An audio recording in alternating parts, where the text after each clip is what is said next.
actual implementation is concerned, before performing the actual implementation, first of all, we will discuss some points.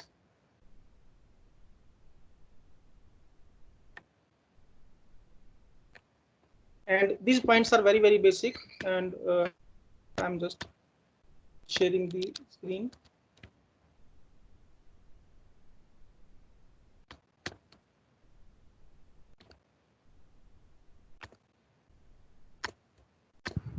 Yes, dear participants, are you able to view this notepad file? Are you able to view this notepad sheet? Is it visible to all? No, sir. This notepad file, is it visible to all? No, sir. Yes, sir. Okay, are you getting this notepad file? No, sir. Writing here. Yes, sir. Is it visible to all? Sir.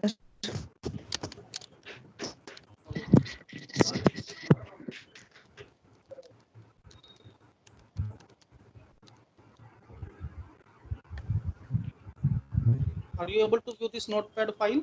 What I have typed here: artificial intelligence, data analysis, data analytics, machine learning, data science. Is it visible? In chat, you can communicate. You can write. In chat box, you can write whether it is visible or not.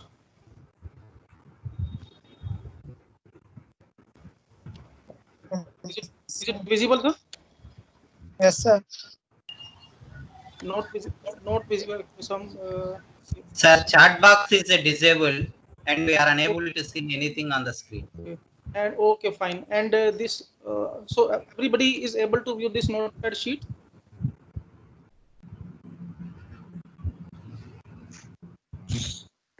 All the Gaurav sir, all the participants, Yes. you can use the WhatsApp for chatting. Okay. And Gaurav sir is also in that group, so you can use WhatsApp group for chatting. And now the screen is visible, sir. Oh, this notepad file is visible? Yes, sir. Yes. Okay. Okay. So we were discussing about from the very basics. So what we will do, we will start from very basics of artificial intelligence, data analysis, these basic terms, and further we will go for the implementation part. Okay. So there are so many aspects with artificial intelligence. There are so many perspectives of artificial intelligence, like data science is also associated with this, machine learning is also associated with this. We also work on deep learning. Nowadays deep learning is also associated with emotions mining over AI. So all these topics we will cover in this particular workshop in day wise schedule. First of all, we will discuss about these two things, because whenever we work on any data science based implementation, whenever we work on any AI based implementation, the base is the data. If we are not having the sufficient data, if we are not having the appropriate data, if we are not having a particular genuine data for the implementation part, in that case the AI based scenario cannot be said as effective. So the effectiveness of artificial intelligence is fully dependent on the data part. Okay, whether we work on data analysis or data analytics, or we work on data science. Now if you see, what is basic difference between data analysis and data analytics? Actually, these two terms are very common terms. Whenever we go for any machine learning project, whenever we go for any machine learning implementation, the base of any AI based implementation is, okay, this is the So until and unless we are having the effective data, that particular artificial intelligence based scenario cannot be said as effective. Okay, the effectiveness of AI depends on data set. Okay, it receives and process. Whether you are working on supervised learning or we are working on unsupervised learning, if we are not having the specific data set, if we are not having the authentic data set, in that case, that AI based scenario cannot be said very effective. Okay, is this point clear? And after that I will go to this particular part, what is major difference between data analysis and data analytics.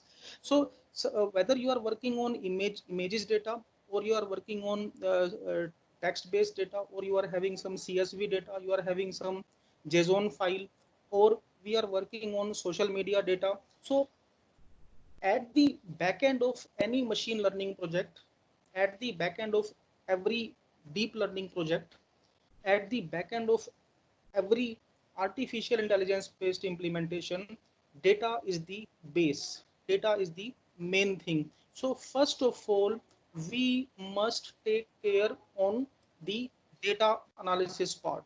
First of all, we should be very much aware about the data part, from where we can get the data. And in 5 to 10 minutes, very soon I will tell you what is meaning of different type of data sets, from where we can get the data. And as nowadays we are in the scenario of COVID lockdown is there, so many research papers are getting published in data analysis in AI based implementation on COVID data sets. So I will tell you those resources. We will discuss those URLs from where we can get, from where we can fetch the data sets on COVID-19 of different types, whether you are working on CSV based data, or we are working on some X-ray data of COVID-19, or we want to work on some MRI data, or some particular EEG data or ECG data. Okay, so we will work on that particular thing.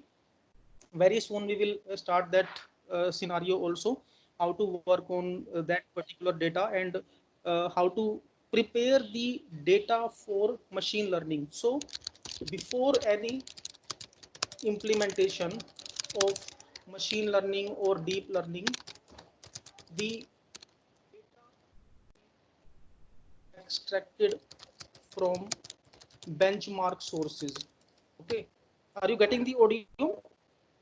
Dear participants, please sir, please confirm, is the audio quality clear? Is the audio and Yes, sir. the text is clear? And communication is Yes. also okay? Is the communication fine, Yes, sir? sir. Are you getting? Yes, sir. It's clear, sir. Okay. So we will discuss all on these points also. So first of all, we must focus on the data part. First of all, we must discuss about the data part. What happens in most of the times, the researchers, the scientists, the academicians directly work on machine learning, they directly work on RNN, they directly work on deep learning based implementations without knowing the authenticity of data. First of all, we must know, if we want to do research in machine learning, deep learning, or data science, or AI based part, then from where that data must be taken. What is the main source? What is the what may be the genuine source? Okay. Before that thing, first of all, as I have written here 2 points: data analysis and data analytics. We must be knowing the basic difference between these two parts. These two things are not equal. These two things are not same. Data analysis and data analytics is entirely different thing.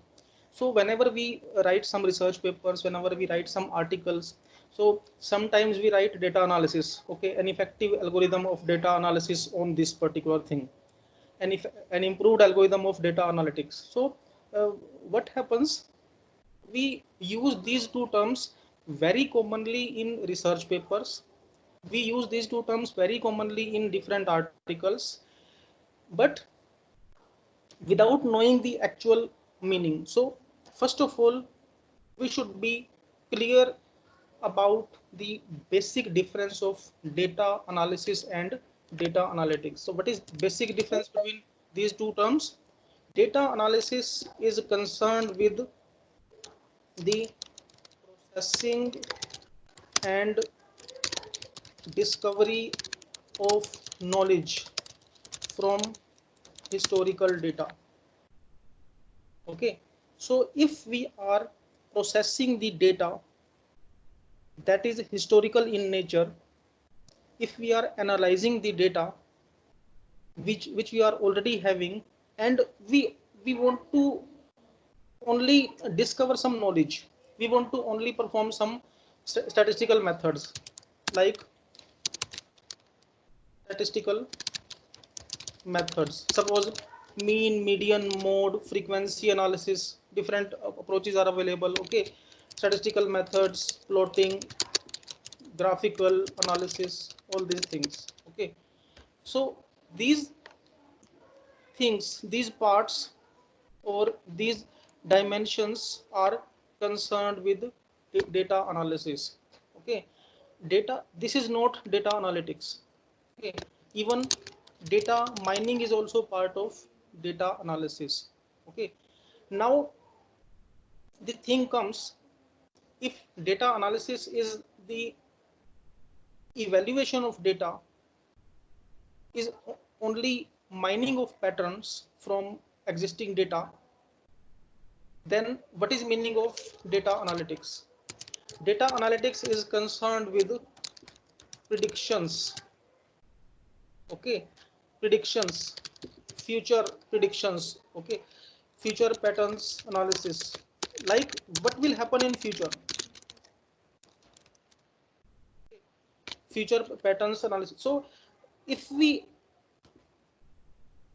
integrate future prediction with data analysis, in that case it will become data analytics. So data analytics is the combination of data analysis plus future predictions. Okay, suppose I am working on some particular visualization library. Suppose we are having the COVID data. Okay, and in that particular COVID data set, I want to check, okay, which are main points, which are main body parameters which are deciding whether this person is positive or negative. So that cannot be said as data analytics. That will be only data analysis. If we are having a particular data sheet of COVID patients, and from that data sheet, we are simply plotting some things, we are simply analyzing something, we are simply performing frequency tool, we are simply performing some standard deviation, we are performing some gender wise plotting. In that case it will become data analysis only. Okay, but from existing data, if we want to predict something, okay, in that case it will become data analytics. So as far as data analytics is concerned, it is more focused towards machine learning and deep learning. So whenever we work on deep learning and machine learning, in most of the implementations we work on data analytics rather than only data analysis. So it is advisable to all the participants, it is advisable to all the authors, researchers, to use this term data analytics in your research work, in your research articles, rather than only data analysis. Suppose you are working on any supervised approach. Suppose we are working on artificial neural network, and using artificial neural network we want to predict something. So if prediction is concerned, if prediction is attached, in that case it will become data analytics. If only evaluation is there, in that case it will become data analysis only. So whenever we work on machine learning based implementations, whenever we work on deep learning based implementations, or we are working on social media analytics and emotions mining, emotions predictions, in that case we will use this particular term data analytics rather than only data analysis. Okay, is this point clear to all the participants? What is basic difference between data analysis and data analytics? This is very common thing. These two terms are very commonly used.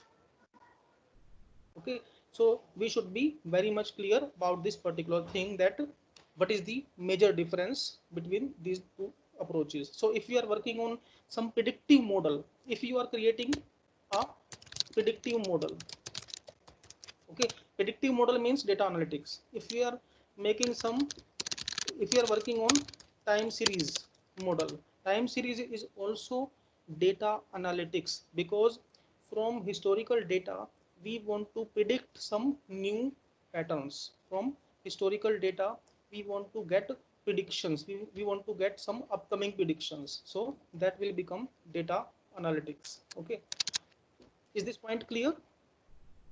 And is the audio quality clear? After every 5 to 10 minutes I just confirm whether the audio or not, and are you getting the point? Is this point clear to all participants? What is difference between data analysis and data analytics? And these two terms are the base behind any machine learning or deep learning implementation. Okay, sir, you can confirm whether the audio is okay. Is okay, sir. Audio Okay, sir. okay, and okay, fine. Now the question comes, now this particular point we have covered here is major difference between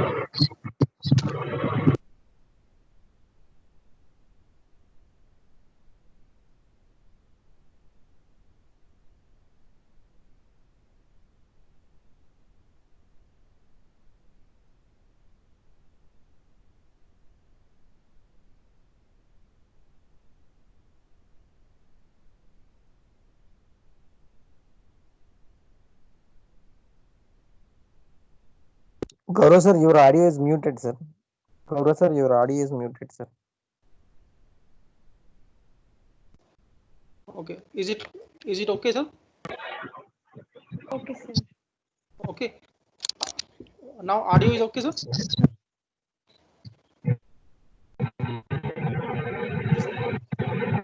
Is the audio Sir, okay, sir? I see. Fine. Yes, sir. Yes, sir. In chat, okay. Now the question comes, so these points we are discussing because these are main things with artificial intelligence, with machine, with deep learning. Now the question comes, if we are working on any AI based implementation, if we are working on any machine learning based implementation, then which data set to take? Okay, or which data set is genuine, is authentic? Okay, this is very common question in the research part. Whenever we perform some research based implementation using machine learning or deep learning,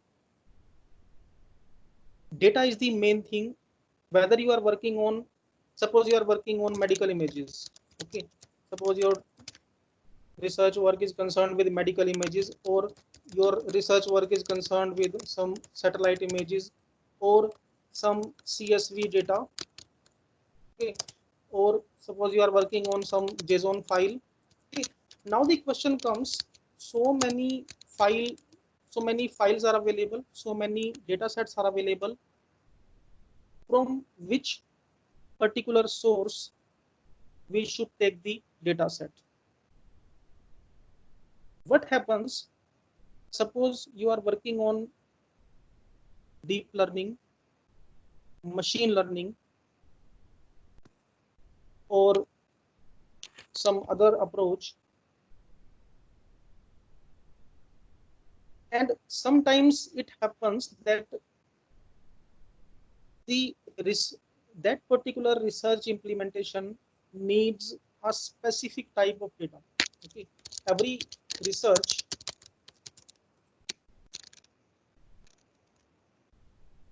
needs specific data set.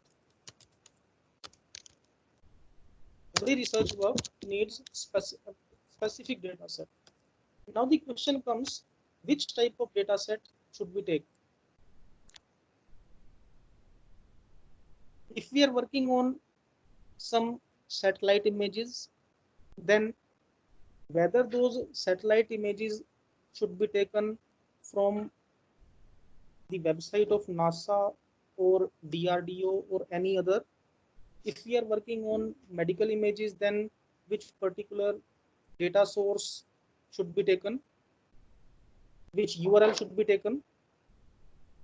Okay, the main thing is, main point, that data set must be benchmarked on whatever topic you are working on, whatever domain you are working. The data set that we take, the data set that we should take for implementation, that must be benchmark data. Okay, now what is meaning of benchmark data?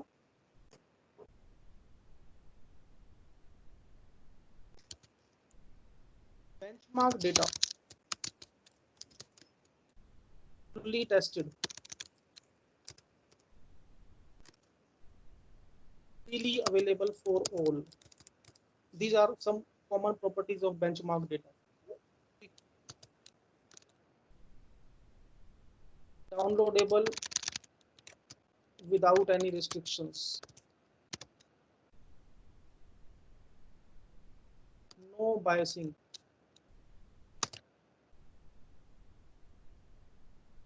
No favoritism to results. These are common properties of benchmark data.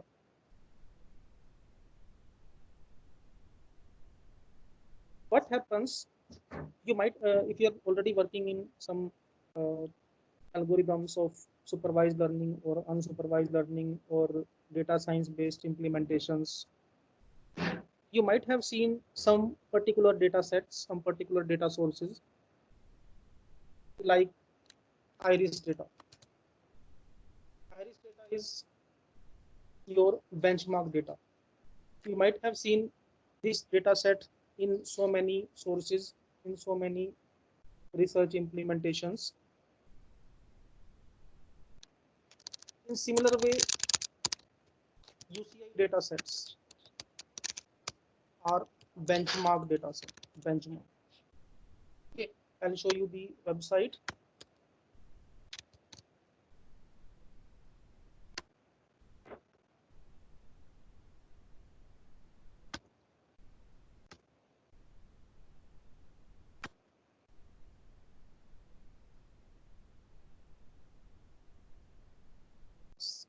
Is this screen visible to all the participants?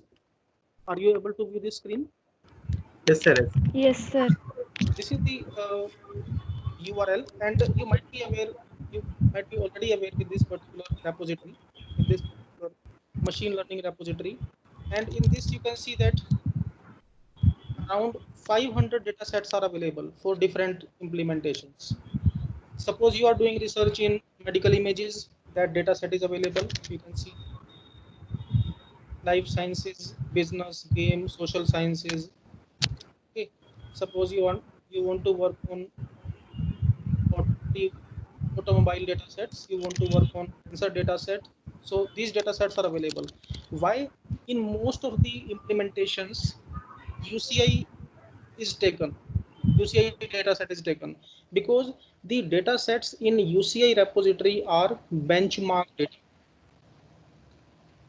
Okay. Why? If we take very simple example, if we discuss here a very common, very simple scenario. Suppose you are working on identification and recognition of cancer using deep learning. Suppose this is your research topic. Okay, using deep learning from MRI images. Okay, suppose this is your research topic. So for this particular implementation, we need some MRI images. Okay, you might be working on some X-ray images. Suppose you are taking MRI images.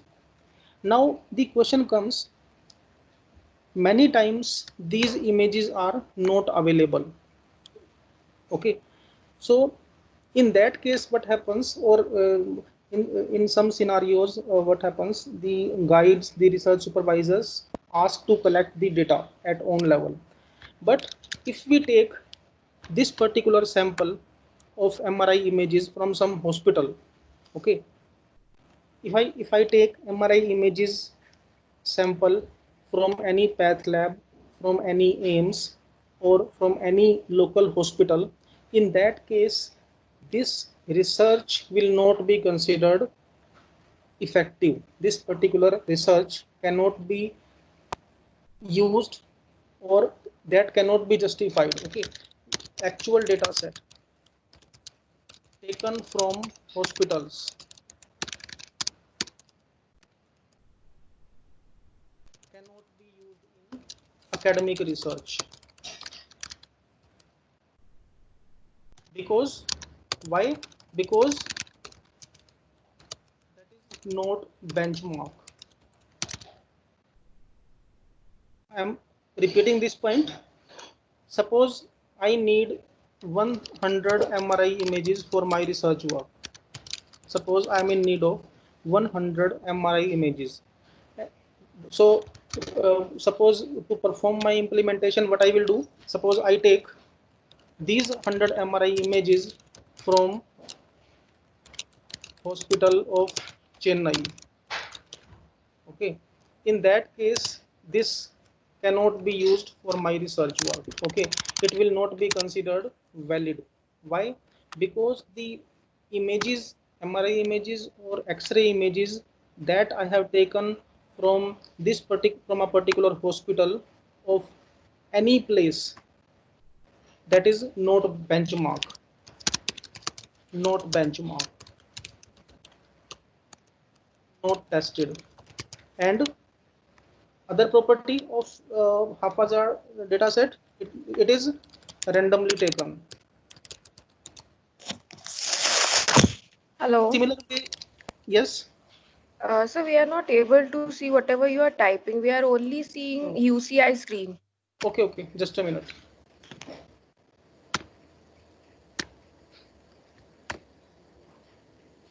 Okay, now is it visible? Now is this? Yes, Yes, sir. sir. Yes, sir. Okay, so I was discussing this point.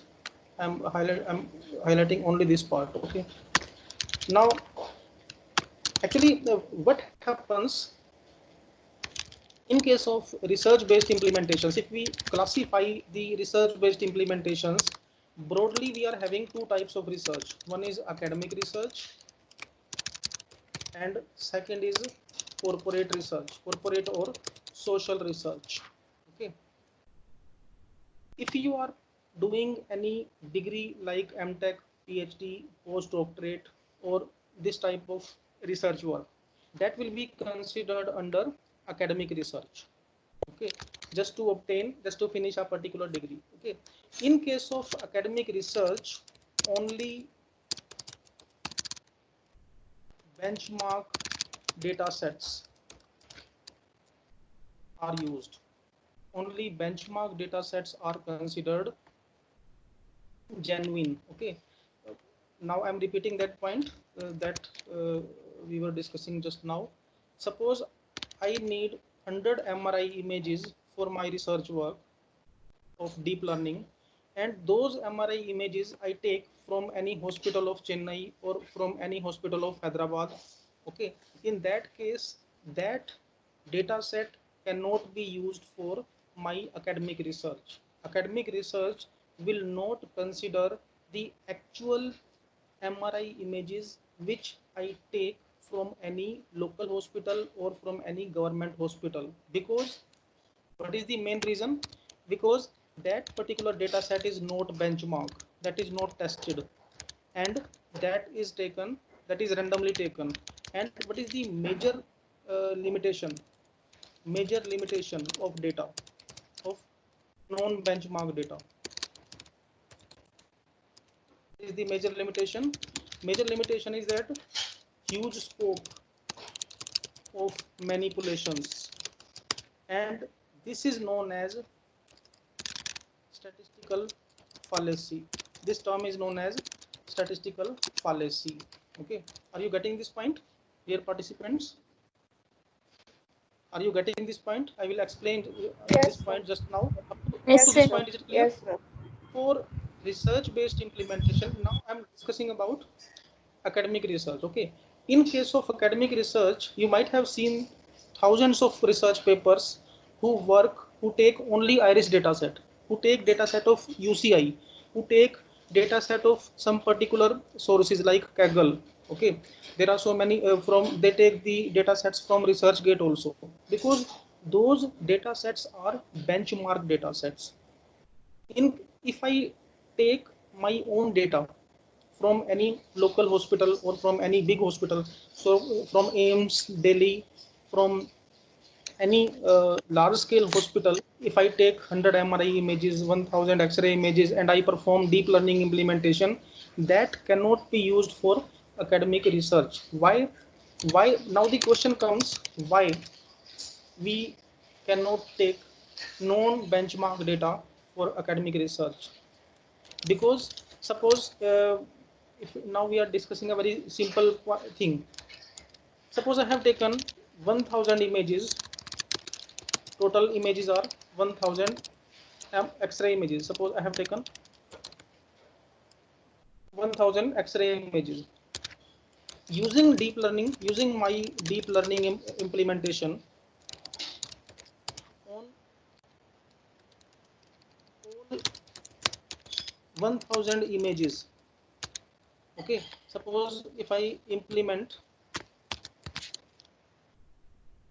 the algorithm,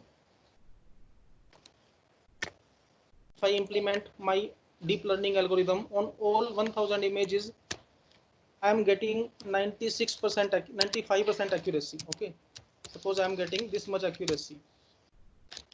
Okay, but to complete, to justify my research work, I need 99% accuracy. Suppose this is my outcome, this is my target, I need 99.7% accuracy. Okay, suppose this is required to finish. So what I can do, I will make manipulations, or I can make manipulations in these images. So what I will do, or what any researcher can do, they can modify the images, they can change the data set. Okay, they will tell that, okay, after removing 100 images, then giving this much accuracy. And at the time of my viva voce and at the time of my presentation, I will say that I have taken the data set of only 900 images. Okay, so what is meaning of this? If non benchmark data is concerned, if non benchmark data is taken, in that case we can modify the images. Or suppose I need only, suppose if I need all 1000 images, okay, then what any particular person can do in manipulations, in statistical policy, using data manipulations, using image manipulation tools like Photoshop. Okay, some images modified, okay, manually, and then it is giving 99% accuracy. So on 1000 images, in that case anybody can make fool of the research process, anybody can manipulate that particular data. So this thing is known as statistical fallacy or huge scope of manipulation in non-benchmark data sets. That's why in case of doctorate research, in case of master's research throughout the world, only benchmark data set is taken. Now all these data sets are benchmark. I'm showing you another source. I'm showing you another link.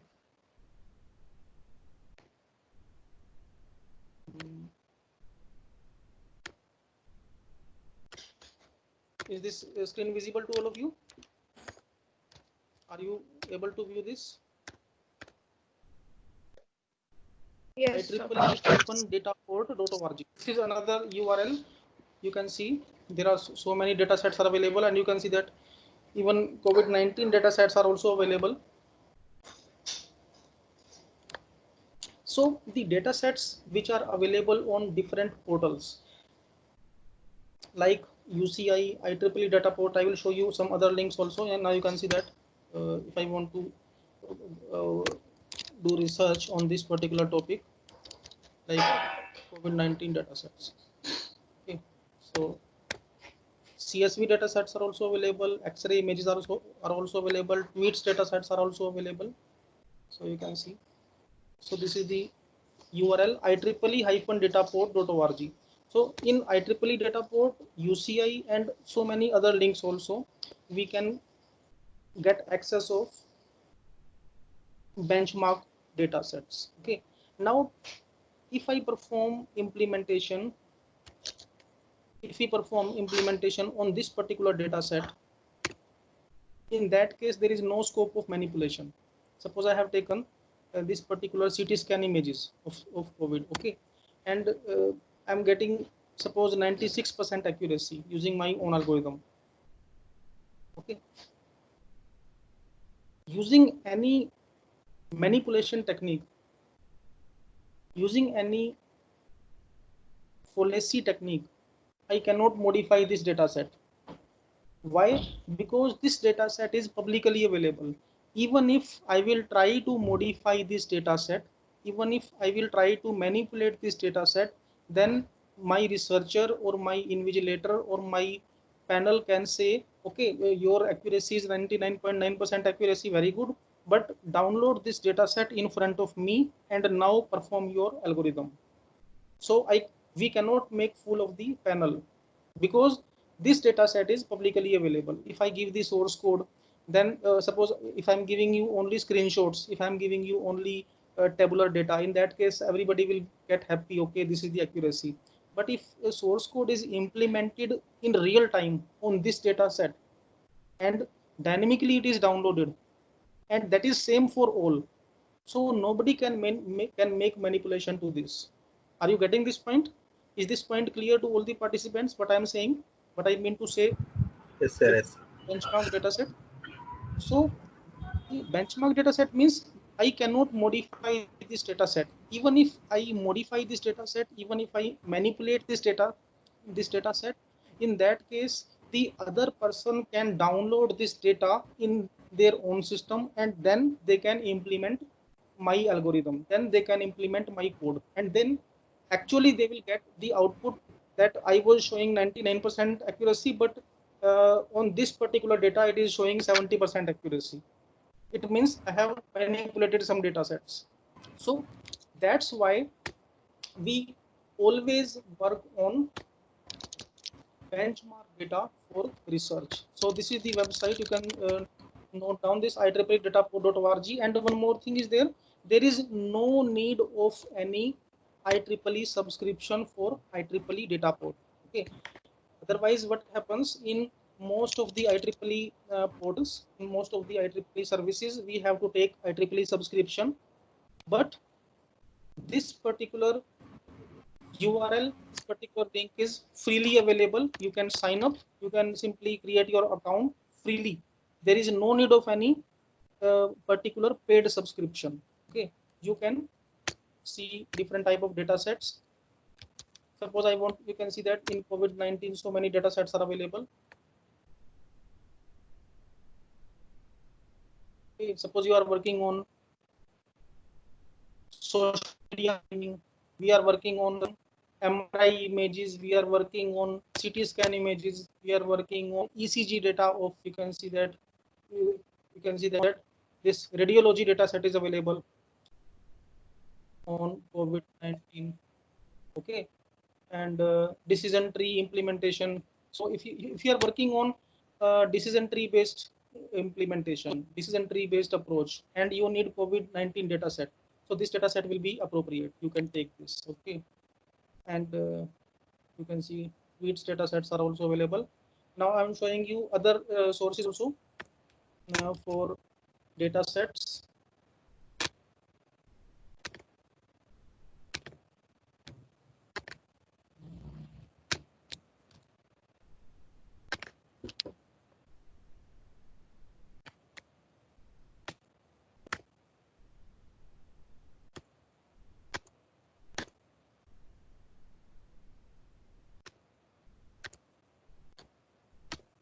Just a minute, I'm sharing the screen.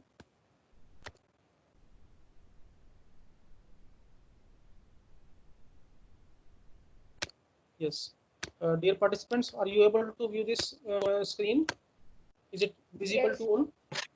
Yes, Yes, sir. sir. So in this we will see which are different sources to get COVID-19 data. Why we are taking this topic? Because nowadays it is one of the very prominent domain of research, and as most of us are researchers, we are academicians, we are teachers, and we need good publications in very good index journals. Nowadays, if you write a particular article, if you publish a particular research paper on the data set of COVID, in that case, there will be more chances of acceptance because of novelty. Okay, so what you can do, you can use these data sets. If you are working on random forest approach, if you are working on supervised learning or unsupervised learning or any approach you are working, okay, so what you can do, your approach can be same, your approach will be same, but the backend data set can be modified. You can see these data sets are available. I will share all the links to you. This particular presentation will be shared to all of you, so you can see so many data sets. If I open any of these randomly,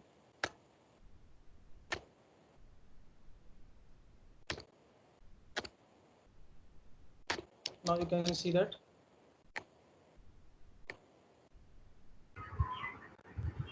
So is it visible to all of the participants? So this is CSV Yes, data sir. set. Okay. So other links also we can see.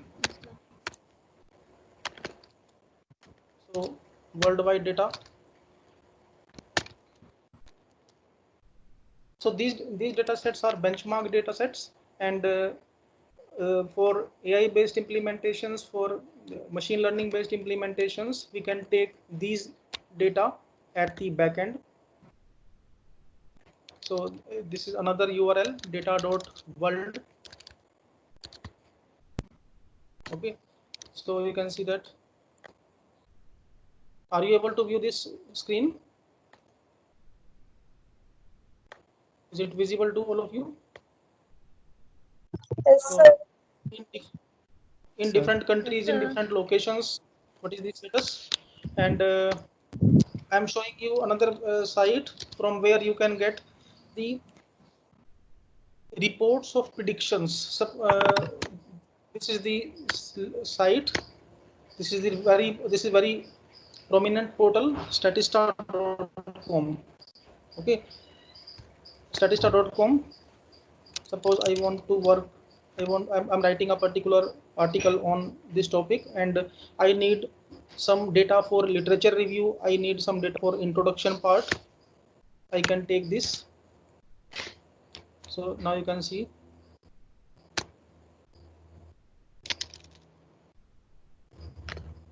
So economic impact in India and COVID-19 cases to this. So worldwide data is available. So COVID-19 in US. So what happens? Suppose you are writing a research paper on COVID-19. So obviously we should be having some concrete reports, some concrete data sets. Okay. So these concrete reports, these effective reports are available on statista.com. Okay, and many data sets are freely available. You can directly take screenshot of this particular graph, and we can use in our papers, we can use in our articles. Okay, and I want to see that this COVID-19 in Italy. So country-wise evaluation will be there. Okay, now you can see that. Now you can see that up to June 10. Today is 12th June. Okay, so the data report up to 2 days before, up to 2 days ago, you can see that June 10, 2020. So only so you can see that the latest data set is available. Is it visible to all of you? Is this visible to all? Now you can see that this is the latest data, June 10, 2020. It means only 2 days ago data we are having. So suppose I'm writing a research paper now, I'm writing a particular article now. So with the latest data sets, we can work. Otherwise, what we do, we go to different news websites, suppose Aaj Tak, ABP News, Star News, or whatever it is, and you will see that in every news channel the data is entirely different. The data set of Aaj Tak will be different from your ABP News. The data set of BBC will be different from Times of India. The data report of Times of India will be different from Economic Times. So we get confused in the news channels. So rather than getting data from news channels, rather than getting data from news websites, we can use these authentic websites, and these websites, these portals are giving the accurate data and genuine data, which are obtained from multiple research works, from multiple agencies, without any political interference. Otherwise, what happens?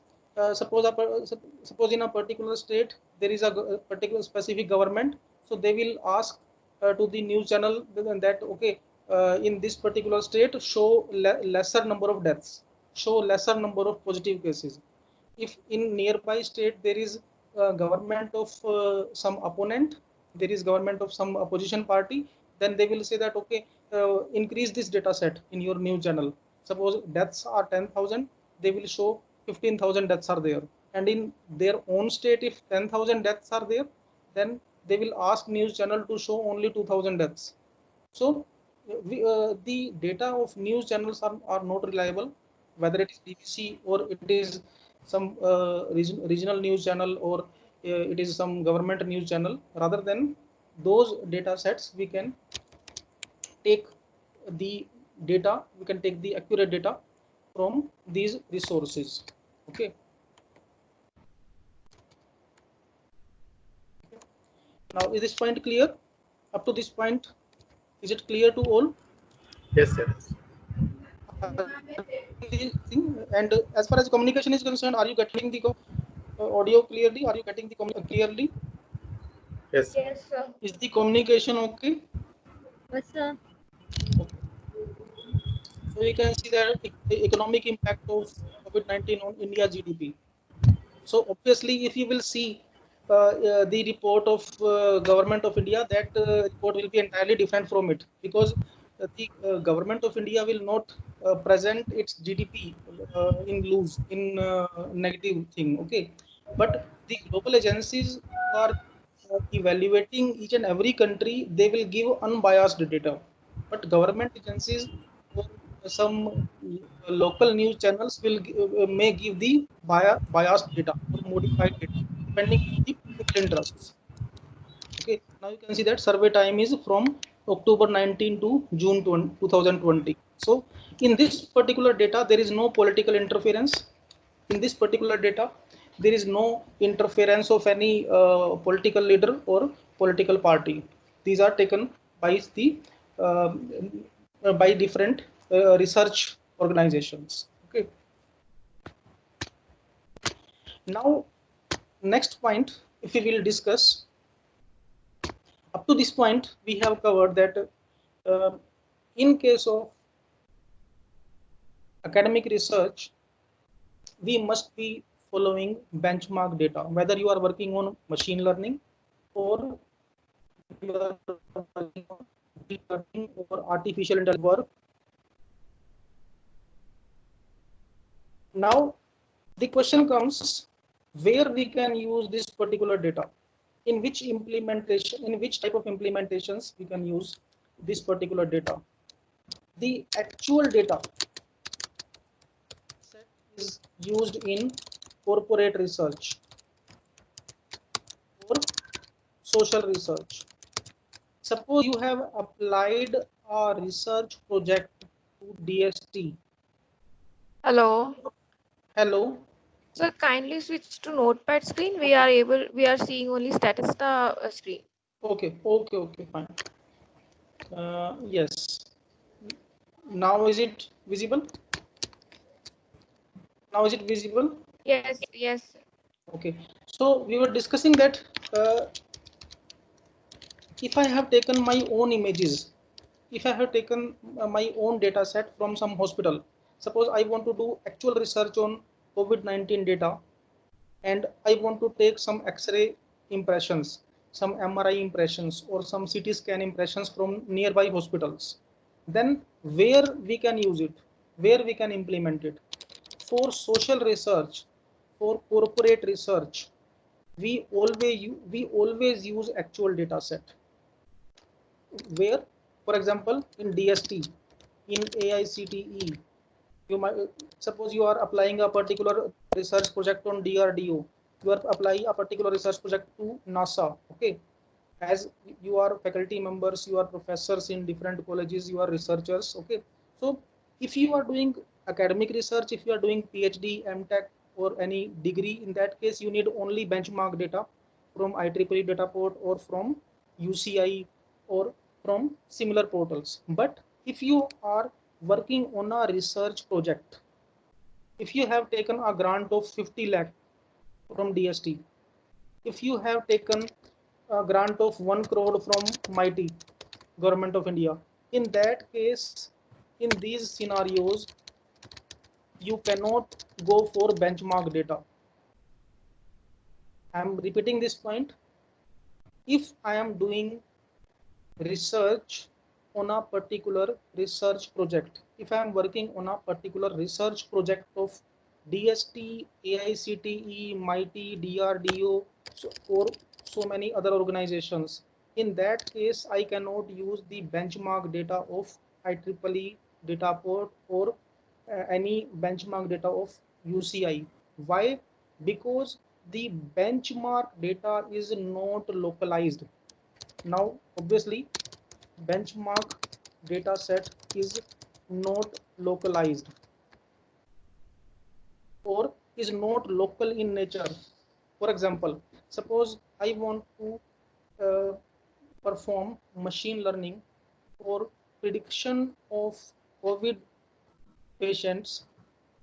Okay, and I have taken a research grant of 50 lakhs from DST. And obviously, suppose if I reside in Hyderabad, if I reside in Warangal, definitely I will have to take sample of Warangal only.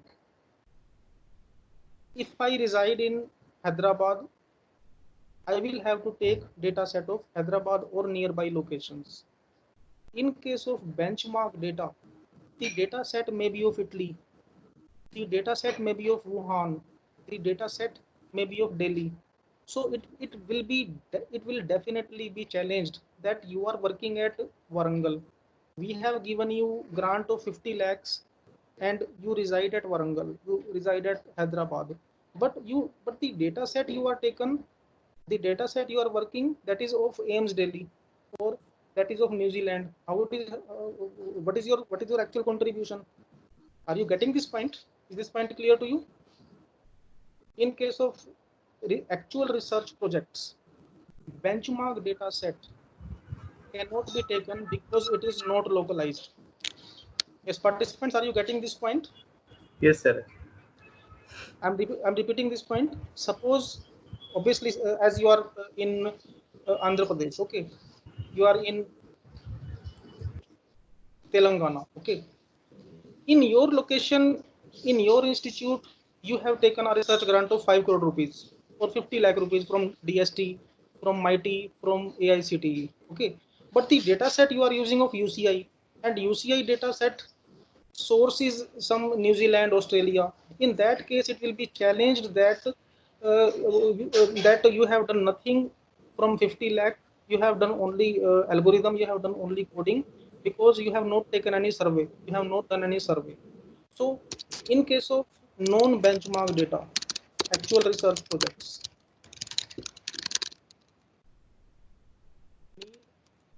localized data, need localized data. Okay, and in that case only we can defend our research work. Okay, while sitting at Delhi, I am analyzing the data of Andaman and Nicobar. Obviously, it will not be justifiable. Okay, in that case, they will say, they will ask me the tickets. Okay, show me the tickets of from your place to Andaman Nicobar, from which particular area you have taken the sample, from which hospital you have taken the sample, and uh, you are sitting at Hyderabad. Why you have taken the sample of Delhi? Why not you have taken the sample of Warangal? Why not you have taken the sample of Andhra Pradesh? Why not you have taken the sample of your nearby states? Why leaving all the states in your nearby places, you move to Delhi or any other state? So in case of actual research projects of DST, MIT, DRDO or AICTE, we need to show the local data so that we can defend that we have done some survey, we have collected some data personally, we have gone to different path labs, uh, we have collected data from some hospitals, and after getting the data, we have performed this analysis, and this is the predictive mining. This is the analytics part. Okay. Is this point clear to all of you? What is difference between benchmark data and non-benchmark data, and Yes. where we can use benchmark data and where we cannot use benchmark data? Yes, sir. Okay. So if you see another thing, if I show you that thing also, just a minute, in UCI. Suppose this UCI data set I'm showing. I'm changing the screen. Suppose this is UCI data I'm showing you here. This is the benchmark source, and I will tell you why we cannot use UCI data for research projects. If you have taken some research project of from DST or from AICTE, then why we cannot use UCI data? Why we cannot use IEEE data? Okay, suppose I'm taking this data of suppose this cancer data.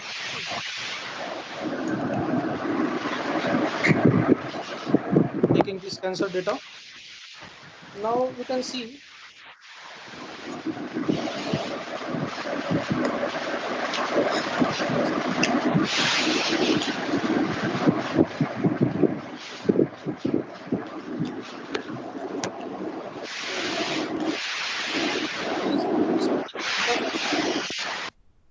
associated with some other country.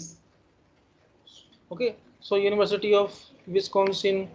So obviously I cannot in a research project we cannot defend that this data set is used for the implementation. Okay, despite of very effective implementation, despite of very effective algorithm, I cannot use this data set because this data set is not related to Warangal. This data set is not taken from the patients of Hyderabad. This data set is not taken from my nearby locations. So you can see that this is Wisconsin data set. So obviously it will be challenged that what is meaning of this? Why you have taken this data set? Why not you have gone to some research labs in Hyderabad, in Chennai, in your nearby states? Okay, so that is the main thing we should consider while working on any research project. Okay, and Now we come to another point.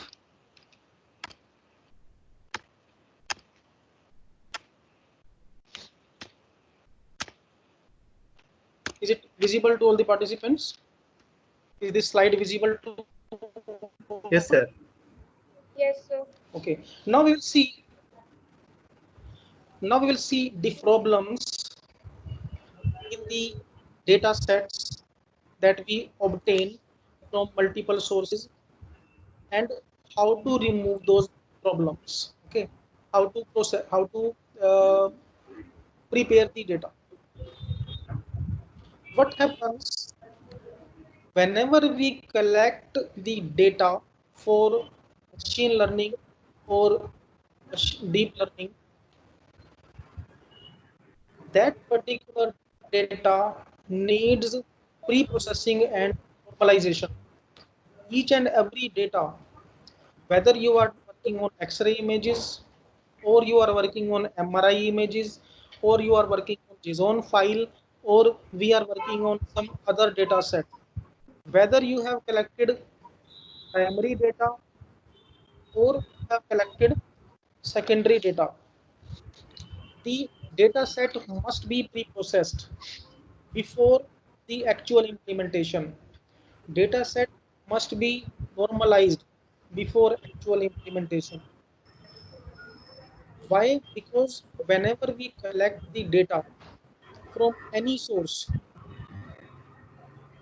whether it is primary source or secondary source, that particular data is raw in nature. Generally, the data set is raw in nature and it requires preparation. It requires data pre-processing. Now you can see why we need data pre-processing to work on any machine learning or deep learning project, to work on any data science based implementation. This is the very first step. This is the very beginning phase of data cleaning. Okay, data cleaning. There are two things concerned, two things associated. One is data cleaning, second is feature engineering. Okay, each and every data requires this. Whether you are having CSV data or you are having X-ray data or any other type of image data, each and every data must be prepared. That particular data must be cleaned, and after that its feature engineering is done. What is meaning of data cleaning? Data cleaning means, suppose we have collected a CSV sheet. I'm showing you that CSV sheet just now. This is the data I'm showing just now.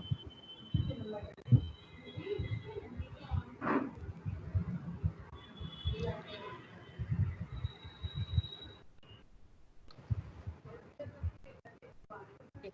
I'm showing that this particular data. Okay.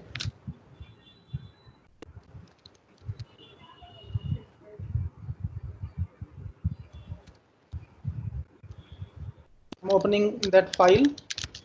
I have downloaded some CSV, some data sets, and then I will show you.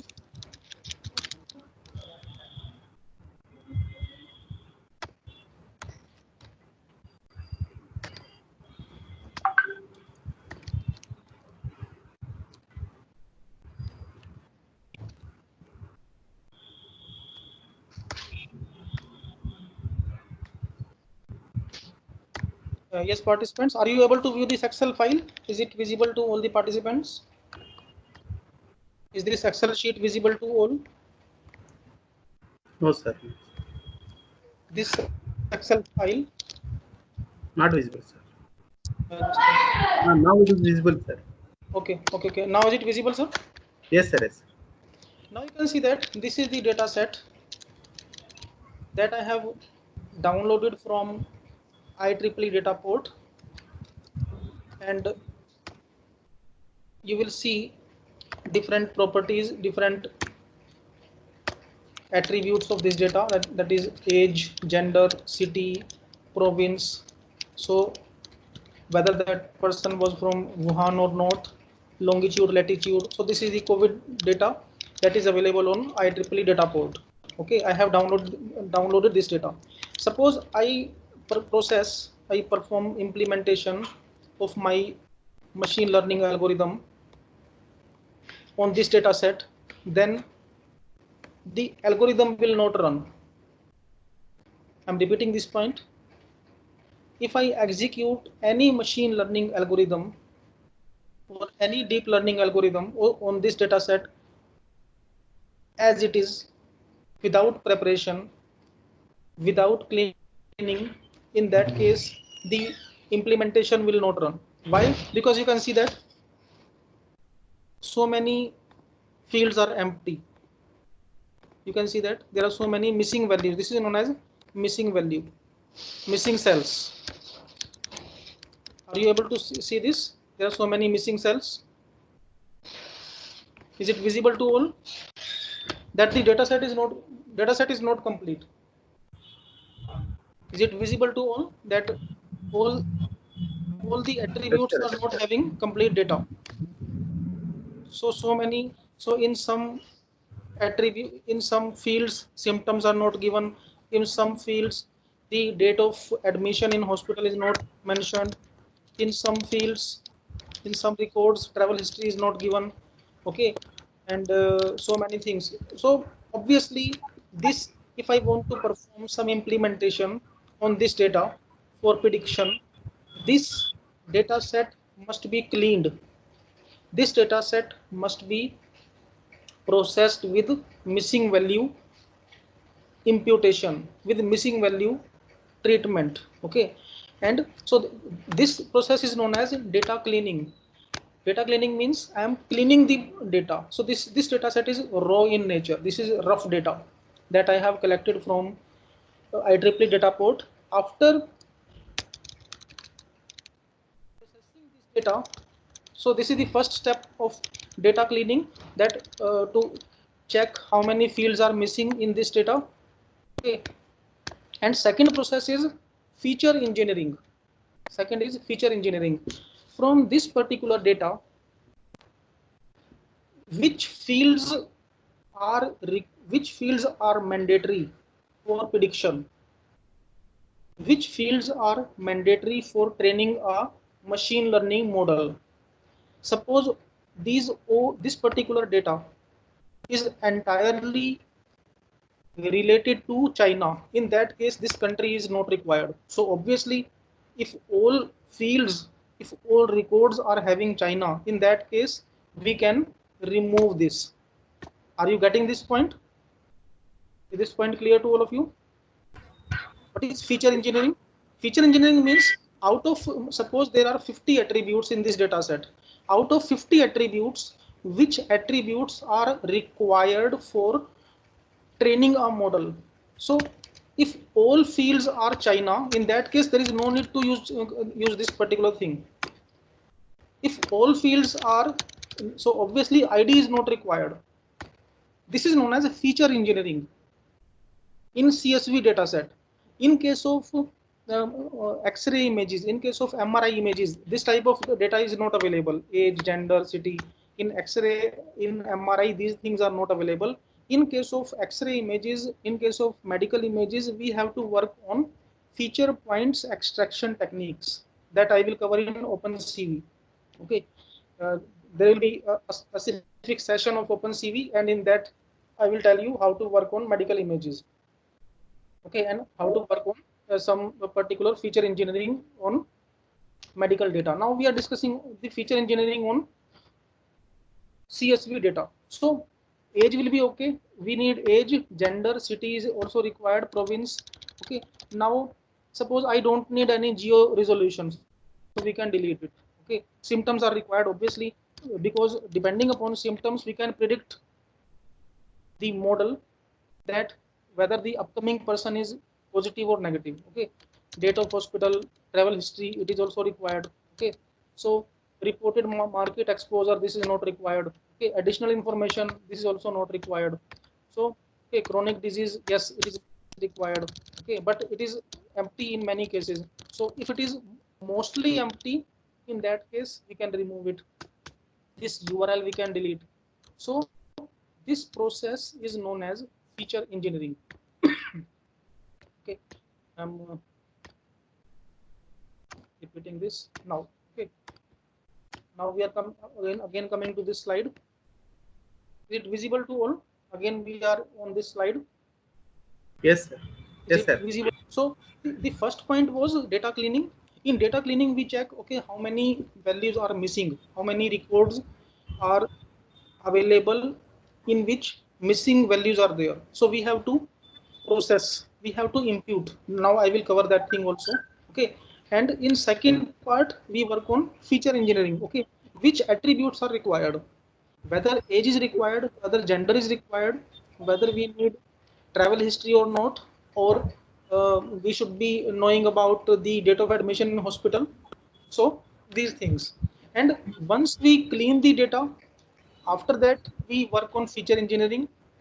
The data gets available for training in machine learning. Okay, so that is very important point. And these are different points with data pre-processing, data refining, data integration, data transformation, and data reduction. Okay, these I will cover in the practical things in parallel. Okay, without discussing so many things in theory. Now, if you see, leaving all these theoretical parts, first of all, we will cover particular. There are so many tools available. There are so many platforms available for data engineering, for feature engineering, for data analytics, for machine learning. Okay. So we will start before starting with Python. Before that, we will cover quickly a tool with the name Tabula. Okay. Is it visible to all of you? It is free and open source tool. Is this Sir, only PPT is visible, sir. okay? Okay, this PPT is visible. Yes, sir. PPT. Okay, so how many of you are aware with this particular tool? Yes or no? How many of you have Little bit, sir. Tabula is not visible, sir. no? You have not done this tool earlier. Tabula is a statistical tool, sir. Data visualization purpose will use. Okay, okay. Sir, actually, there is a confusion between these tools. Actually, there are two tools. One tool is Tableau. That tool is Tableau, and this is a Tabula. Okay. Okay, okay. Now we will see very quickly how to work with this particular tool. So only your presentation is. Yes, yes. I'm shifting the screen. I'm shifting the screen.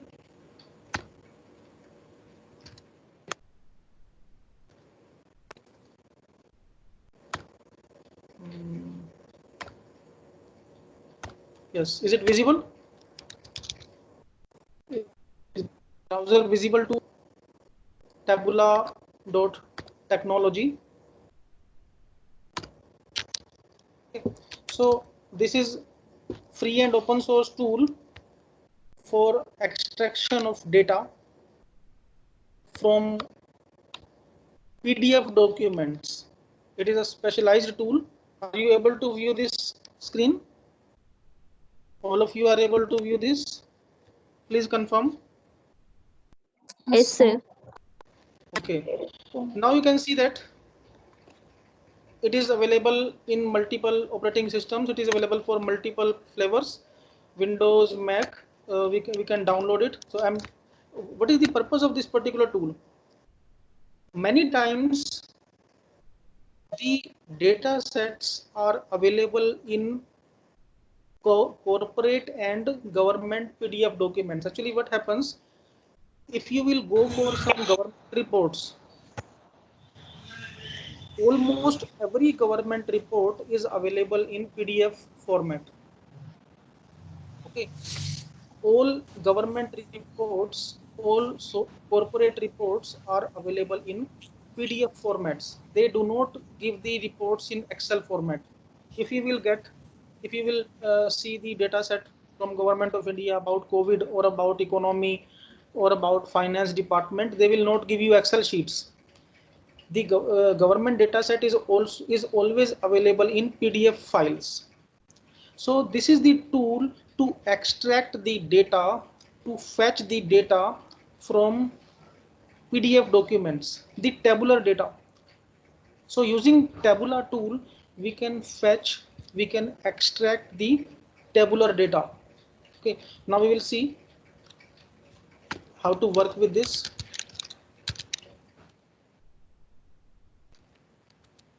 So after downloading this tool, you can see that after downloading this tool, you will extract the folder. This folder, after extraction, you will get tabula.exe file and tabula.jar file. Okay, now I'm shifting the screen. Just a minute. Now you can see. Is it visible to all? Is this folder visible to all of you? Yes, sir. Yes. Okay. Now you can see.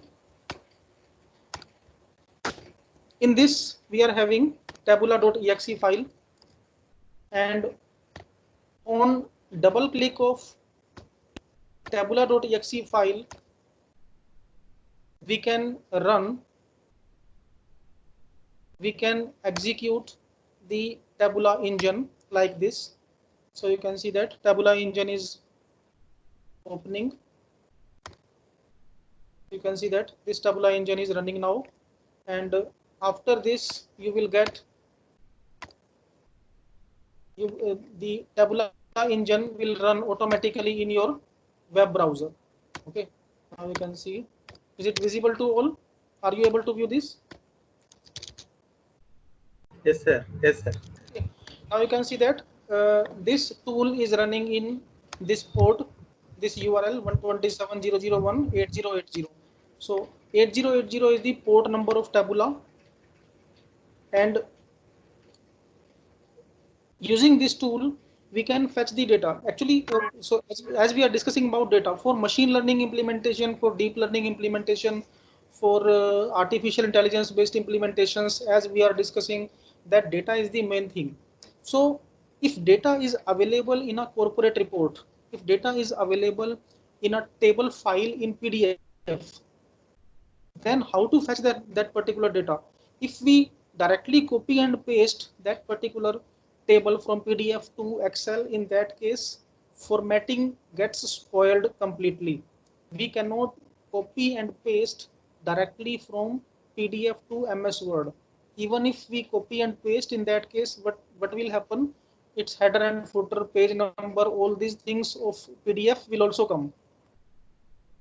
So if I take very simple example, suppose from Google Scholar I am taking a particular research thing, comparison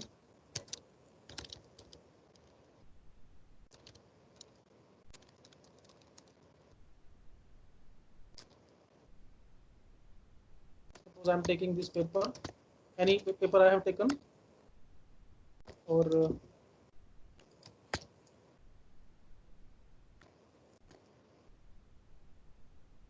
I'm taking, if some PDF file is available in this or this. Okay, so you can see in this PDF file there is one table, this table. Okay, if I take any other,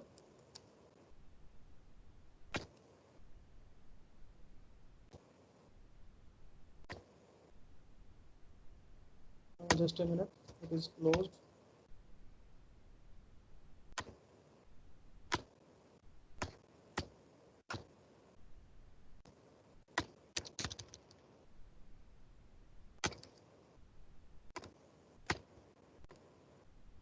Now you can see that in this PDF, this is the table. So if I copy and paste this table to MS Word, in that case, the formatting will be spoiled. Okay. So first of all, I am downloading this table. I am downloading this PDF file on desktop. Okay. So this I have downloaded, and now are you able to view this screen? Is this screen visible to all? This Tabula Yes, sir. technology. Now what I will do, I will browse that PDF file that I have downloaded just now and import. Now I am importing the PDF file. I'm importing the PDF file in Tabula, and then we will see.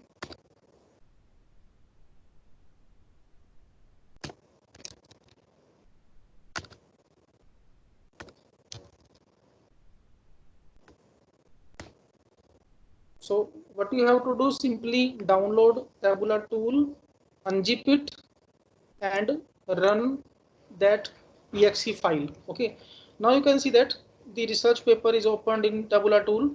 And is it visible? Are you able to view this? Dear participants, are you able to? I can suppose I want to use this table in my research. Okay, now what I will do, I'm selecting this table only. I'm selecting this table. Okay, simply with dragging, I have selected, and preview and export extracted data. On click of this,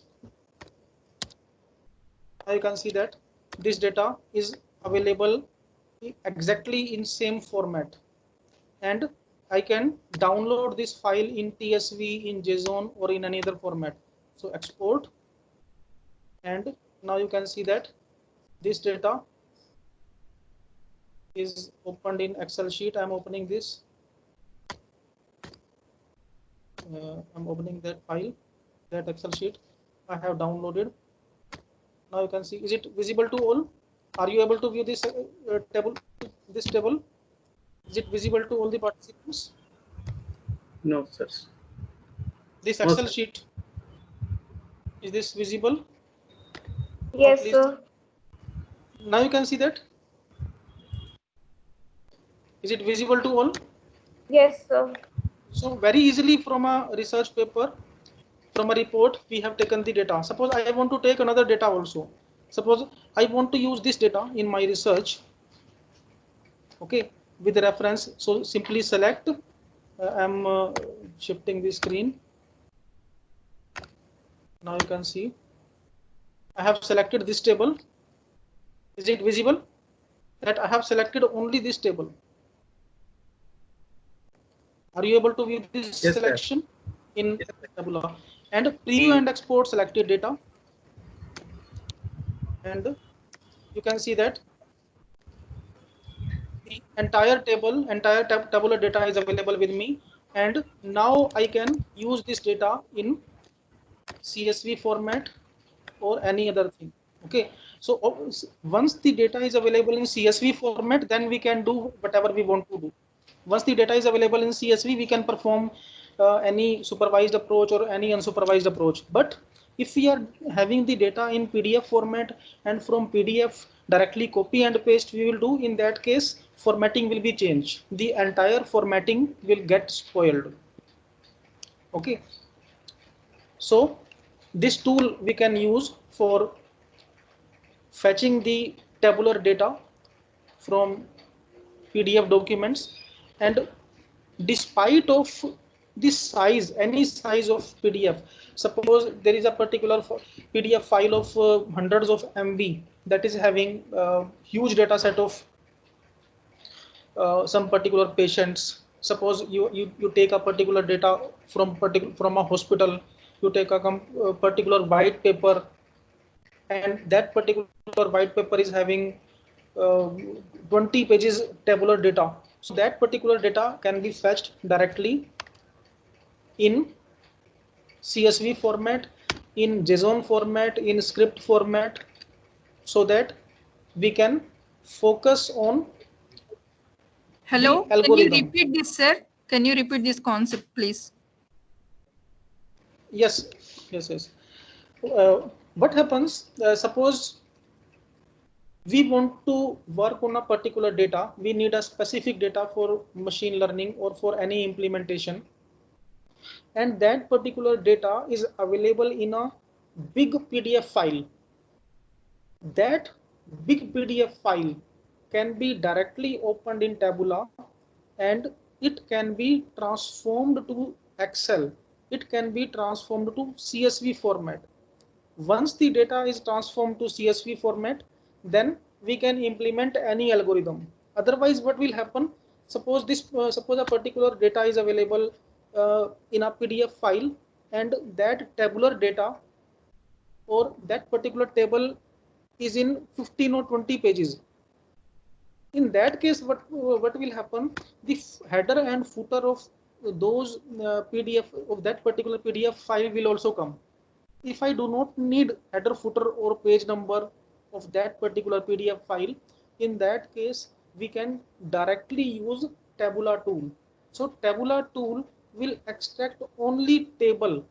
Tabula will extract only tabular data without any page number, without any header, footer.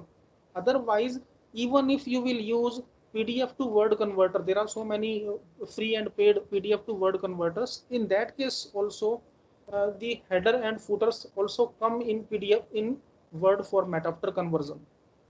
Okay, so this is very effective tool, and this tool is used as ETL tool. You might have heard, you might have worked on ETL, extract, transform, and load. Extract, transform, and load. So Tabula is the tool for ETL implementation: extract, transform, and loading. Okay, so these screenshots are also available. Is this slide visible? Are you able to view this slide? Yes, sir. Okay, so all these screenshots are mentioned. So simply upload PDF file, and after that we can extract the data in other format. Now, is this point clear to all the participants how to use Tabula tool? Is it clear Yes, to all? Clear, sir. Okay, clear. Okay, now we work on next point, how to work on data cleaning using Python. Okay, for implementation of data cleaning, for implementation of data pre-processing, for implementation of data normalization, we will use Python programming. And as all of you have might have already worked with Python, so we will not cover very basics of Python. We will take directly those tools, we will take directly those packages which are required. So first of all, I'll show you that. Everybody might be aware that Python is a package-based programming language. Python is one of the very powerful programming language that is used for high performance computing, machine learning, deep learning, emotions mining, cloud computing, cyber forensics, and you can see that more than 2 lakh packages are available in Python. So this is the official repository of Python, that is py.org. Is it visible to all? Is this screen visible to all the participants? Yes, so yes. py.org is the base of Python packages. It is the repository of Python packages. More than 2 lakh packages are available for different applications.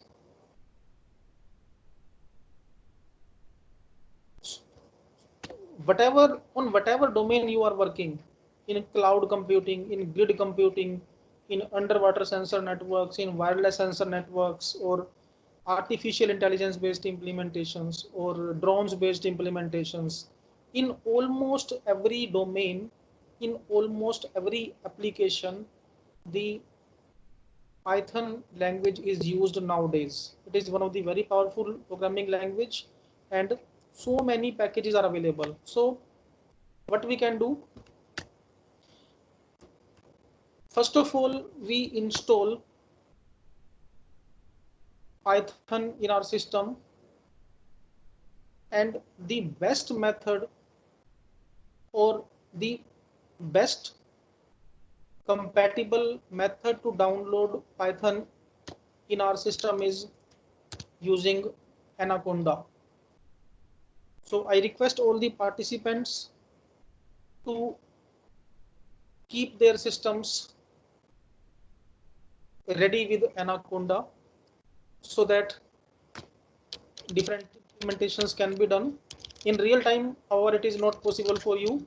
I will show you all the demonstrations, and after that I will share the screen. I will share all the study materials, and then you can perform the practice sessions. Then you can perform same implementations. Okay, so Anaconda, generally we use Anaconda whenever we have to work with high performance computing in Python. Why Anaconda is used generally for Python based implementations? Because Anaconda is already equipped with machine learning library. If we install Python separately without Anaconda, in that case we will have to install all the packages separately. I'm repeating this point. If we install Python without Anaconda, in that case all different packages are required to be installed. Okay, but if we install Python using Anaconda, in that case all statistical libraries, all machine learning libraries are already integrated. You can see that SciPy, NumPy, scikit-learn, pandas, numba, data science packages, so many packages are already integrated. So there is no need to configure anything. Simply install Anaconda and automatically all libraries will be attached. Otherwise, what happens when we install Python separately, then we have to install SciPy individually, we have to install NumPy individually, we have to install scikit-learn individually, and many times because of internet issues, because of compatibility issues, because of issues in APIs, many things get stuck. So that's why most of the data scientists, most of the AI-based researchers use Anaconda platform. So you can download this from anaconda.com. Its 64-bit version is also available, 32-bit version. So Python 3.7. This is the advisable. So it is this package, this particular. If you install Anaconda, then automatically you will get Python 3.7 if we install this. Okay. If you install this package, then Python 3.7 will not be available.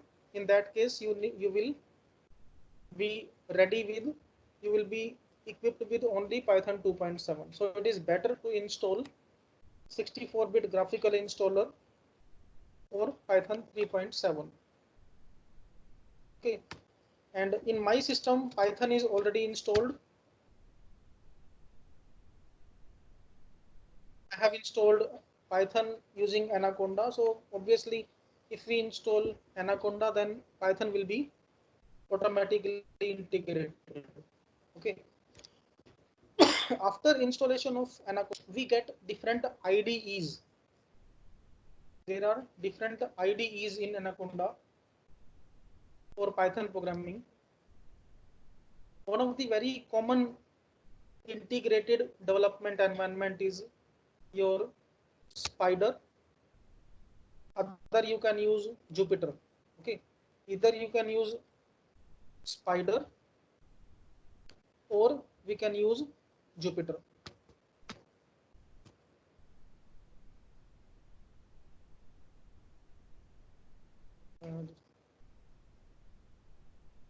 So I'm opening Spider in my system. So this is this Spider. Spider is the IDE. So to work with Python programming, it's up to you whether to use Jupyter or Spider. Okay, I'm opening Spider IDE. What is the major difference between these two? One is, as far as Spider is concerned, you can see that I'm sharing the screen. This is the screen. Okay, is it visible to all of you? Are you able to view the screen?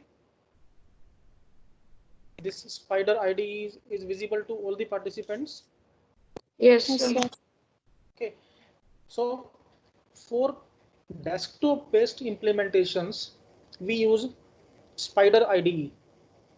I'm repeating this point. For desktop based implementations, if I want to execute Python code in localized manner within my system in standalone mode, in simple term, if I want to work in Python in standalone mode in my dedicated system, we use Spider. Its alternate is Jupyter, that you might be aware with that. Google Colab is Jupyter based platform. It provides Jupyter for Python programming. If you need to integrate, if you need to deploy your algorithm on cloud, on web browser, for that we have to work on Jupyter. Okay, for web browser based deployment, we work on Jupyter. For lightweight standalone mode based implementation, we go for Spider. Okay, now we'll see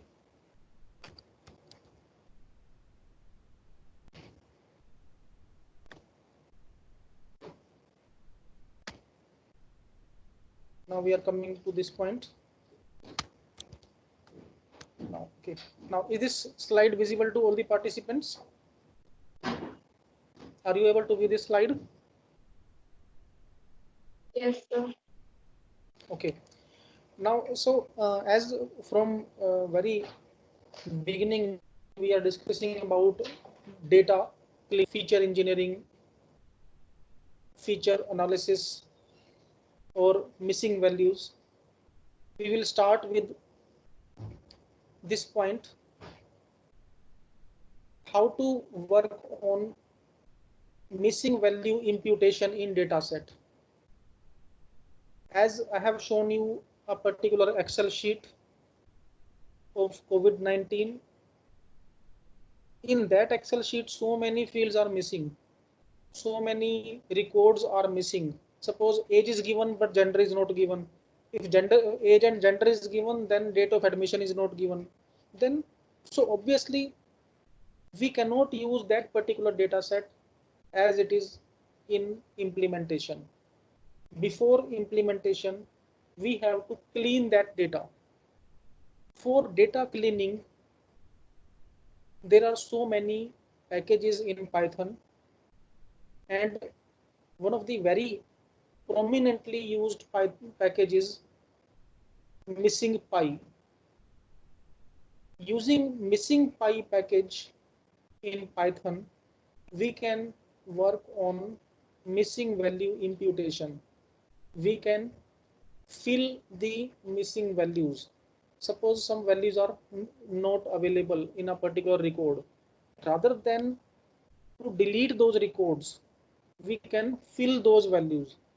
Otherwise, what will happen? Suppose we are having a Excel sheet of 5,000 records. And in those 5,000 records, there are 10 attributes. I'm repeating this point. Suppose I'm having an Excel sheet of 5,000 records and 50 attributes. But out of 50 attributes, at least one attribute is missing.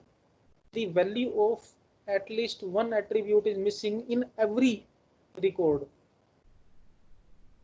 So obviously, if we will adopt missing value imputation by deletion, this is very common thing that, okay, if we are having some missing value, then delete that record. So if I show you that here, suppose this is the data. Okay, I'm sharing the screen again. Now this is the data. Is this sheet visible to all of you? Are you able to view this Excel sheet? I have changed the screen. Yes, sir. Okay. Now you can see that in this in this particular data set there are around 14,000. There are around Sir, 13,000. Excel sheet is not visible, sir. Excel sheet, is it? Please confirm now. Is it visible? Visible, sir. Okay. We are Now not you can see getting. that. No, Is it visible now? no, sir. Yes, sir. Yes, sir. Yes, sir. Yes, sir. Okay, carry on, but I am not getting. Again, you have to log in, ma'am. Pardon? Again, you have to log in. You just. Again, I have to log in. Yes, yes. Now you can see that Some in network. this. Now you can see that in this Excel sheet, these records are missing. Actually, for missing value treatment, for missing value treatment, one of the very common practice, one of the very common implementation is to delete the records which are having missing values. I'm repeating this point. One of the very common implementation for missing value treatment in data set is to delete those records. Okay. As far as the deletion is concerned, I will delete these records. Okay, because these are missing. Now, if I come to other records, now these are missing. Okay, I will delete these also. Okay, these are missing. I will delete these also. Now, if you will see the actual data set, this is the actual data set. If I delete the records which are having missing values, in that case, you will be surprised to know that 100% records will be deleted. Are you getting this point? If I delete the records which are having at least one missing value, if I remove the records which are having missing values, in that case, 100% records will be deleted, and you can see that in every record something is missing. So this is missing, this is missing, in this gender is missing. Okay, now if I come to deletion of records, in that case I will finally get the empty Excel sheet. So obviously I cannot adopt the deletion of missing values. I cannot adopt the deletion of records which are having missing values. Are you getting this point? Dear participants, are you getting this point? What I mean to say, if I go for deletion of records which are having missing values, in that case 100% records will be deleted. Why? Because in every record there is something missing. Even in real time case also it happens. Suppose from government office somebody comes to your home and they ask you different questions in survey at the time of elections, at different time span. Government officials come to our house. Okay, they ask different questions, and many questions we do not wish to give reply. So we say them, okay, leave this empty, leave this empty. And you can imagine that if government will come to deletion of records which are associated with those people who have not given who are having at least one missing, in that case nothing will be available at last. Each and everything will be deleted.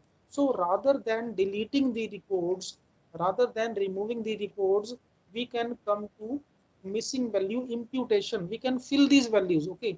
So rather than you filling this value with no, we can check which is the best output, whether no should come here or yes should come here. Okay, now I want to fill these with yes or no. In that case, what will be the best output?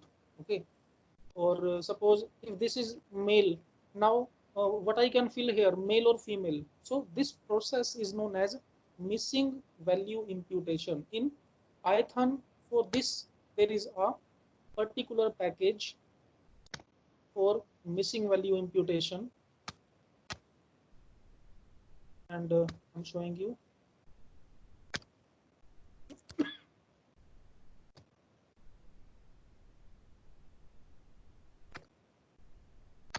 I'm sharing that. Okay. Now you can see that. Is it visible to all the participants? Is this slide again visible to all? Yes, sir. PPT is visible, sir. Yes, this PPT is. So what we do, we install this package pip install missing pi. So how do we install this package? In Anaconda prompt. In Anaconda prompt, I'm sharing again that thing. And I'm sharing the Anaconda prompt.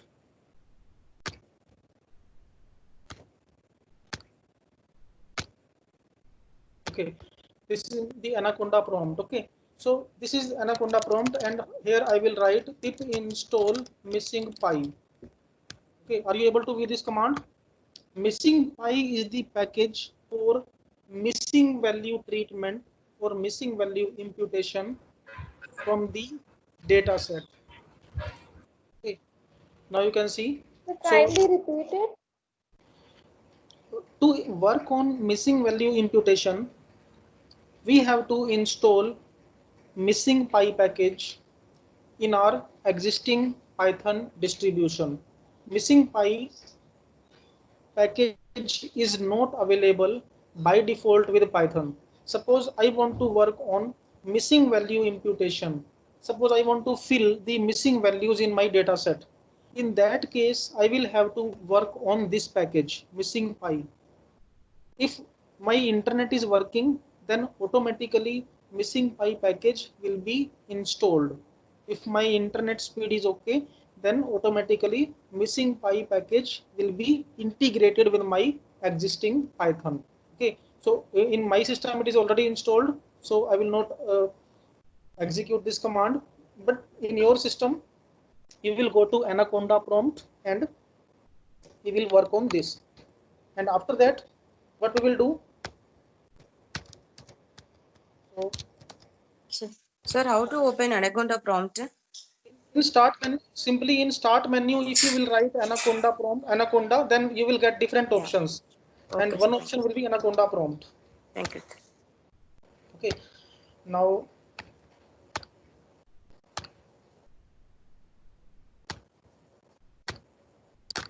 I'm sharing the spider.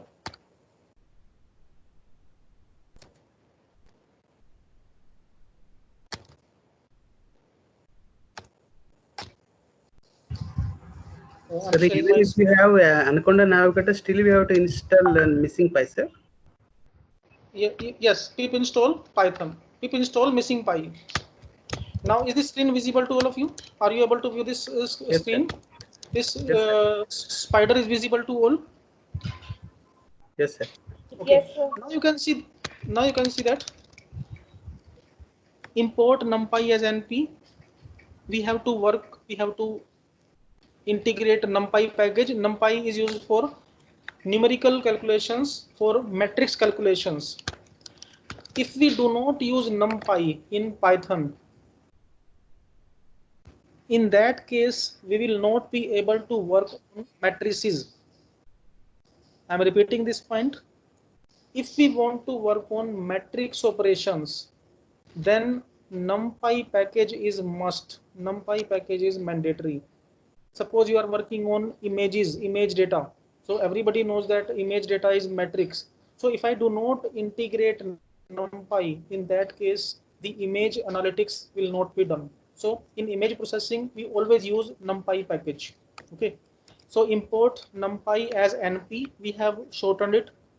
We have renamed it for some time so that every time NumPy should not be written. And as we have installed missing py, so from missing py, we are importing this package, this particular class, KNN imputer. So KNN imputer is the class. KNN imputer is a particular function that makes use of k nearest neighbors algorithms. K nearest neighbor algorithm for missing value imputation. Okay, KNN algorithm, everybody know that it is KNN approach, makes use of some neighborhood values, and it will check depending upon the neighborhood values which value should be taken, which value is having more weight, and on those basis it will impute the correct value. Suppose if I give you very simple example, suppose this is the data 1 2 3 1 2 4, and then this is missing, then 3 5 this is missing, then 8 this is missing.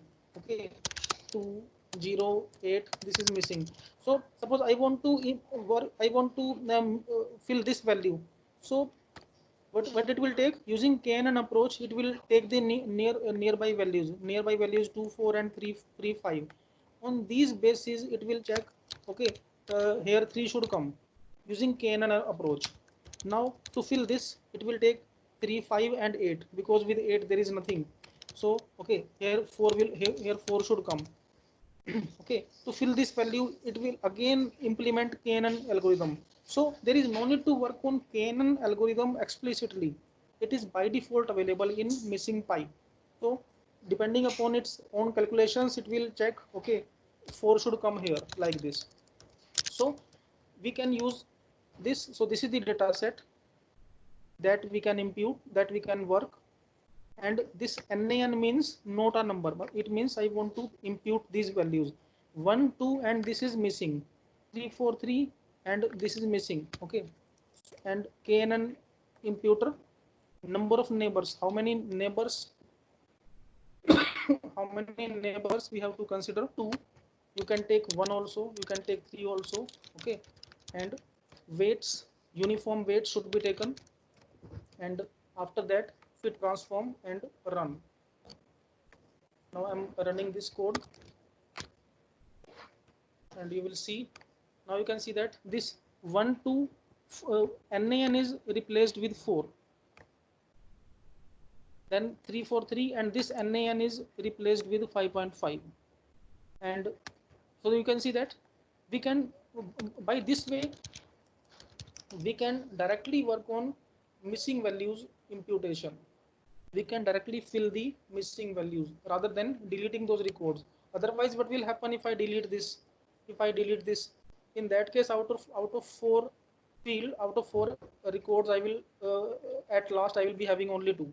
So rather than using deletion, we can work on missing values imputation. If I take 3 neighbors, then I will check, okay, what will be the output. If I'm taking 3 neighbors using KNN imputer, so in that case NaN will be replaced by 5, and this NaN will become 4. So obviously in case of 3 neighbors, it is taking 1 2 and this 3 neighbors in nearby. If I'm taking two neighbors, in that case only these 2. Okay, for this NaN, these 2 neighbors are taken. If I take 4 neighbors, in that case for this, okay, like this, 4 neighbors. So by this way we can go for missing value imputation using KNN approach in very less lines of code. Okay, in tomorrow's session I will tell you how to work on missing value imputation on Excel sheet, on CSV sheet. Suppose we are having a big CSV sheet, and in that CSV sheet there are so many records, there are so many entries which are missing, that how can we impute. Okay, that we will cover in tomorrow's session. So in today's session I was telling you which are different perspectives, which are different aspects of machine learning, and what is the base thing? The data. Data should be available, genuine data should be available, and even if we are having the genuine data, that data might be having missing values. So how to impute? Okay, and we have seen that how to fetch tabular data, how to fetch table data from PDF document, from research papers, from government reports like this. Okay, so if I take suppose this, now you can see output is changed. In this case, only one neighbor is considered. 2 or 3, it is taking 3. Okay, and this NaN is replaced with 3, so it is taking 1 neighbor. Out of these 2 neighbors, it is taking only 1. Okay, so by this way we can work with the inbuilt packages of Python for data analytics, for data manipulations, for data preparation. Okay, and after that we will work once this will be complete. After that, we will in tomorrow's session we will start with machine learning implementation, like how to work on logistic regression, how to work on linear regression, how to make predictions using scikit-learn. In tomorrow's session, we will also see how to generate confusion matrix. What is meaning of confusion matrix? All these things we will cover in tomorrow's session. So participants, you can ask your queries. Up to this point, have you understood what we have discussed so far? Yes, sir. So did you find the session useful as far as the implementations are concerned, as far as the topics are concerned? Yes, it is useful. Yes, sir. Very much so. Okay, so in tomorrow's session, we will start with this part, how to fill CSV with missing value imputation. And then we will start with COVID data analytics. In tomorrow's session, we will also see how to perform logistic regression on COVID data set, and how to make predictions, how to check accuracy level, how to work on confusion matrix. That we will cover in tomorrow's session. So do we get these PPTs and the Yes, codes which yes, you yes, have yes. written? Okay, Yes, yes, yes. Very soon I will compile this data, and all these data sets will be shared to all of you. Okay. So we can conclude the session. Hello, sir. I'm having one doubt. Yes, yes, ma'am. In the program, there is a number of neighbors are there. Which number